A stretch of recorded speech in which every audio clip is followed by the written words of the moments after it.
Suspense కు శుభం card వేస్తున్నారు మాజీ మంత్రి కాపు నాయకుడు ముద్రగడ పద్మనాభం. ఈ నెల 14న వైసీపీలో చేరబోతున్నారు.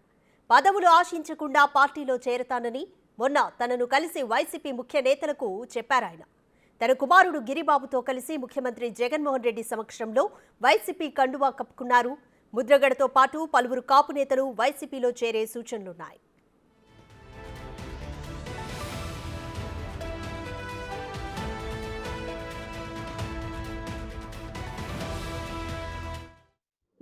ముఖ్యమంత్రి గౌరవనీయులు జగన్మోహన్ రెడ్డి గారు పిలుపు మేరకు వైసీపీ పార్టీలోకి చేరడానికి నిర్ణయం తీసుకున్నానండి. 14వ తేదీ ఉదయం స్టార్ట్ అవుతానండి.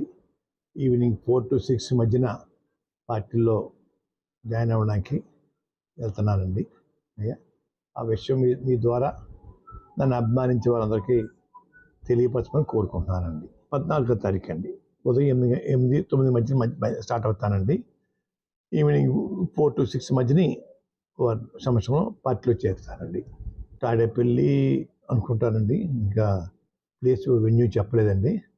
వెళ్తున్నామండి. అయ్యా, నేను ఇంకా పిలిపివ్వలేదు సార్. అయ్యా, నిర్ణయం తీసుకున్నానండి.